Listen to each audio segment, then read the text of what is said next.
Welcome to R&D with Matt, the Mobility Independence Foundation's Vice President and Technological Director. The following is an inside look at our process for testing new and innovative solutions to solve mobility equipment issues faced by countless individuals. Okay, so today on Thomas's chair and part of our Mobility Independence Foundation R&D, we're going to be switching over to lithium technology. So we have two lithium batteries here that we acquired from Lion Energy. And what I have set up right now is we've had it set for 2 days with jumper cables, because this was the easiest way to do this. Jumper cables going negative and negative and positive to positive, which allows the batteries then to balance to each other so that they are match set when we go to install them. And it doesn't matter where their charge point is at that time, you want them matched. So these are both at about a 40% charge according to the meters that they have on the tops of these batteries. So now they're balanced to each other and we're ready to go with that, and I can disconnect those at any time.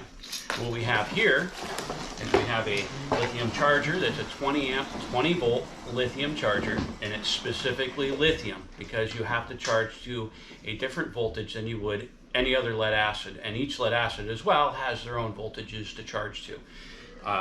And then this came with nice little quick disconnects. They're an Anderson plug, but what I want to do, because we already have some gray Anderson plugs in use around the house, I want to switch those plugs. I'm going to put them on orange so that we have as much safety as possible. We're going to be using 24 volt to 24 volt, and that'll be our orange plugs, and that's where we're starting right now.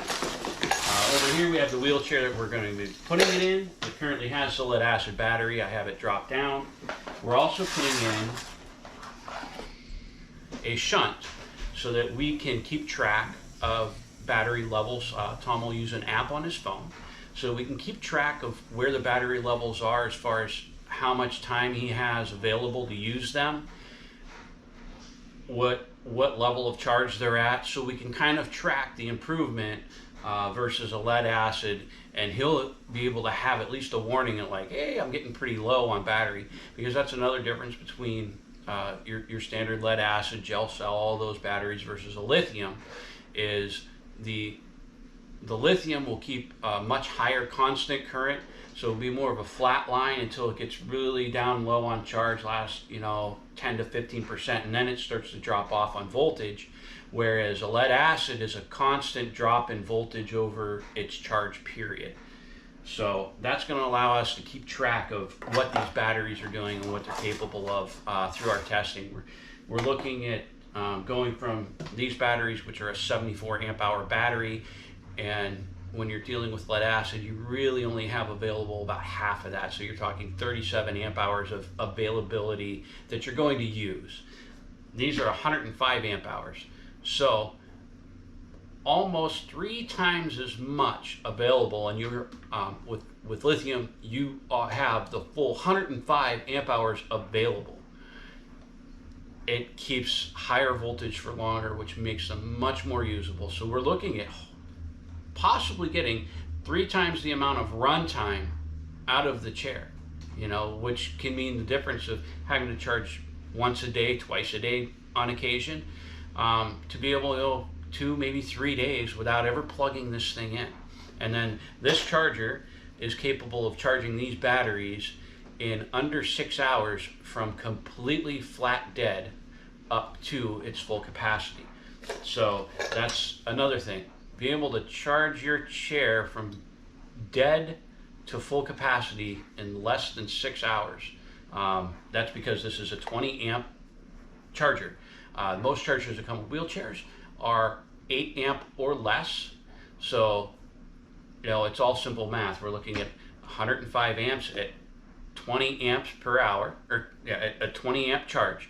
So to get 105 amps in here, you need a little over 5 hours. But as you step down, when you get closer to full charge, it does slow down the charging. You aren't putting a full 20 amps in it the whole time. At the end of the charge, your amp going into the battery starts to slow down because it's balancing and doing other things. Also, these batteries, being lithium, and I know people are very cautious about lithium, these are a LifePo 4 battery, which are very safe.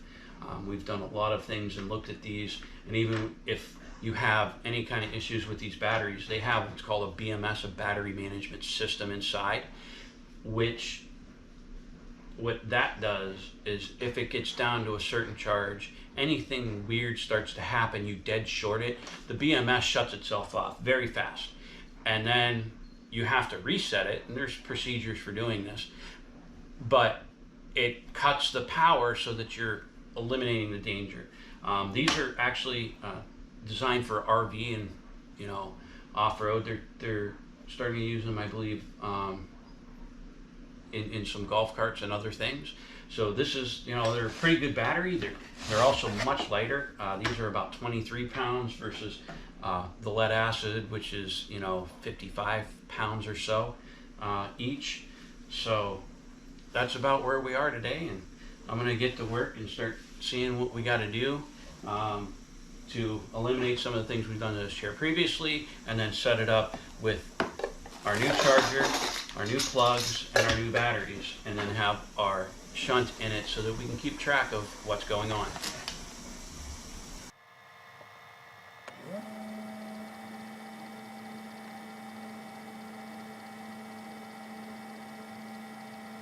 Okay, so we have an issue. Because the battery is slightly taller here, we're running into the plug up underneath in here, that the other end of this plug. So we're looking at figuring out a way, just because it's probably 3/4 of an inch difference, and everything's so tight on chairs that we're going to have to figure out a way to get it around that plug, or possibly we may relocate that plug into a better place.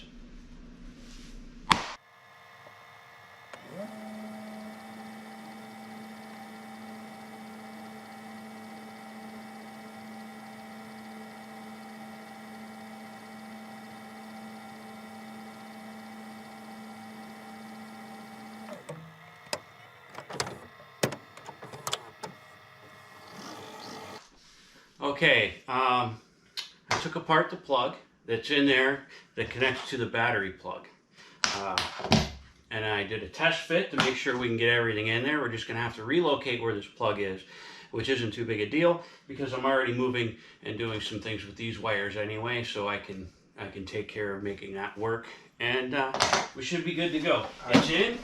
Latch on the side goes in fine, so everything fits. It's tight, which I expected, because they're always tight going in, but I got it in, so that means we're good to go. Now it's starting to fit everything in, make sure we get our shunt in there somewhere, and get everything wired back in the way we need it.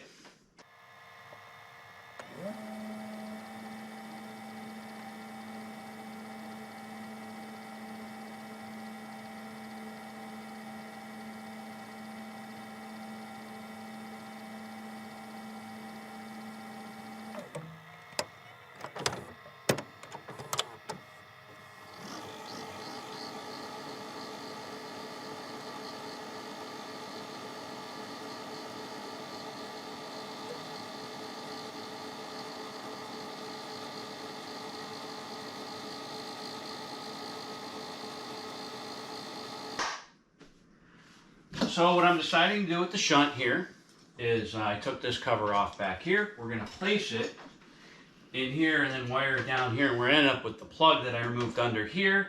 We'll be back in here, and we'll have it out of place and tied up as best as we can right now. This is just testing, so not everything is going to be perfect and beautiful and mounted, though it's going to be mounted and secure enough that we aren't going to screw things up. But we'll have more permanent solutions going forward for things. And putting the shunt in itself is all about trying and being able to keep track of what is going on with these two batteries as we're moving forward. So that's what I'm working on. I pulled out the old wiring here that we had for the way we were charging before. I'm going to end up putting this one, will be mounted here where we have these others mounted, so it will be a single plug rather than two. I'm going to switch this over to an orange plug once I get to mounting it on the plate here, and we're going to keep going and figure out how I'm going to mount this here. That's where I'm mounting it, and then get our plug over here. And then once I get that all, I got a few things down below I have to do. There are a couple of extra wires on the shunt. This wire will go over to the positive end that goes to the wheelchair. And then this wire actually goes in midpoint down where the fuse is, down in the bottom. And that gives an ability to be able to kind of track other things with it. It just gives us more capabilities to check each individual battery rather than both of them in a series.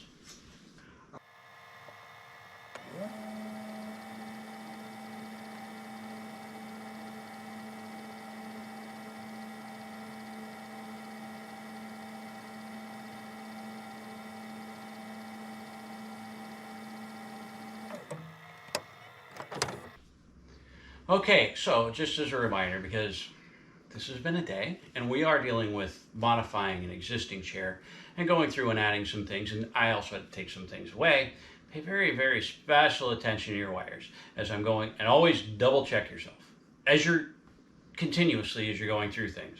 I thought I had the right things, and then I started going back and tracing, and I went, I guess not. So, as a caution, always retrace your steps before you ever put power to this thing. I'm still a little ways from having power on this chair, but I took the time as I'm going through. Again, always double check, never assume you're right, especially when you're working on a chair that's already there and there is so much wiring, and you've seen I've pulled out a bunch and we're putting in other stuff.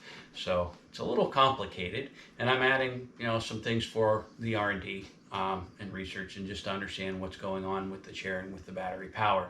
So always double check yourself.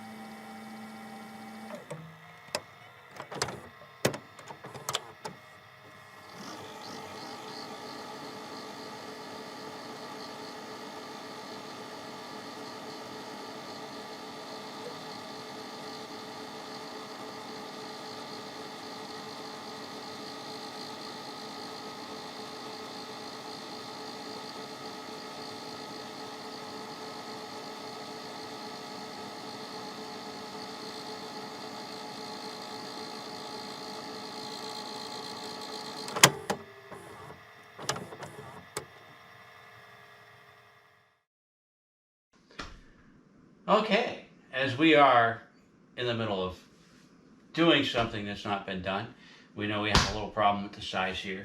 On this side, I also have to relocate the plug, which is what I am doing, trying to find a good way to do this and not splice and do too much to the wiring, try to keep as long a piece as intact. And I'm trying to use proper color wiring, but I may just end up having to not use proper color wiring, but mark it and tag it so that we know that it's not the right color, which is probably what I'm going to end up doing. Just to relocate, just like on the other side, the plug towards the back. We put a different hole in here so that we're exiting towards the rear rather than towards the front, which is how that was set up. And if I had just swapped it around, I would have had the plug way back here, which would be inaccessible and it's tight and wouldn't be able to get the wires through real well. So I'm just opting on working on a different wire, and we'll be all good to go here. And I don't know, hopefully another half an hour and I'm done.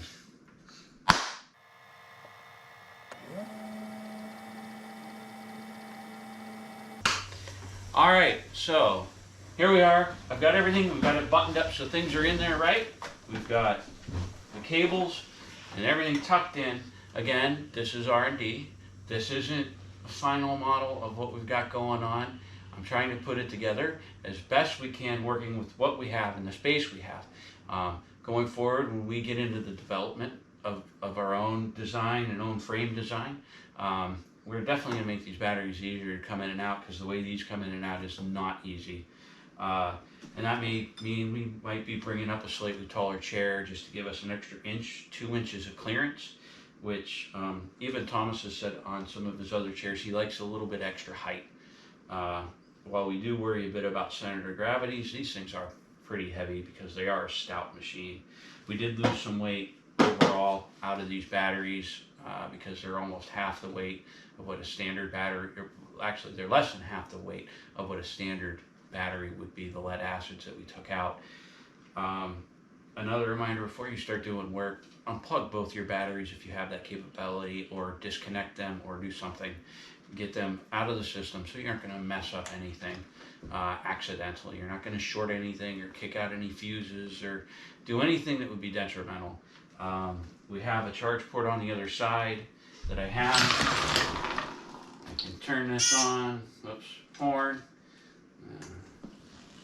I can. Not the best at this.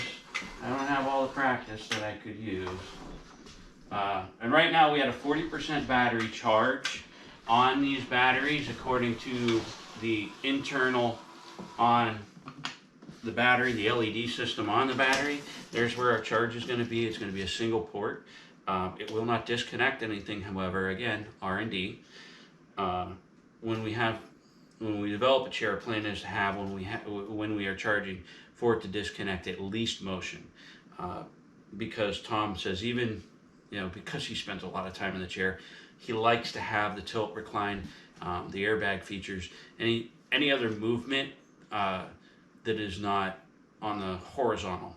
Anything in the chair seating system, he likes to be able to keep. So that's going to be the plan, is when we're charging, when we have something plugged in, we're going to try to find a way to make it so it will disconnect the drive system.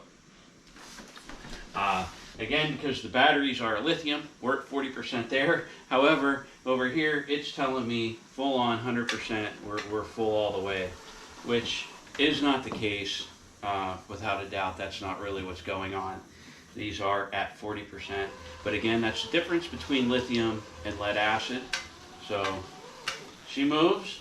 We aren't getting any errors. She's not tripping off.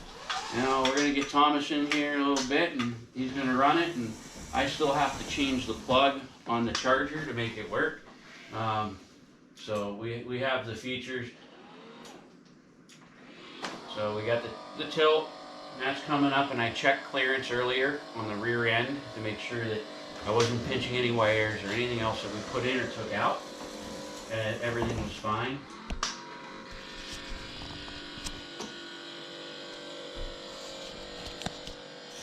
And Tom doesn't run, Tom doesn't run. He doesn't have any leg supports here.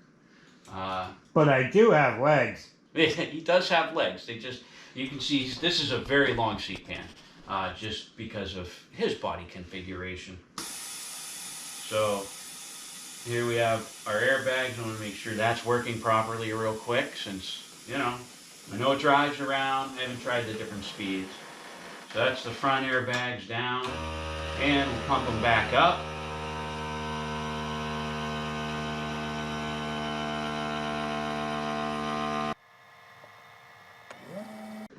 We got batteries in it. It's on again. We hope you find our videos educational. Please consider donating at our website to help us bring solutions to those who need them the most. As little as $5 a month can help tremendously with our efforts. Thank you for watching our process, and consider making a donation today.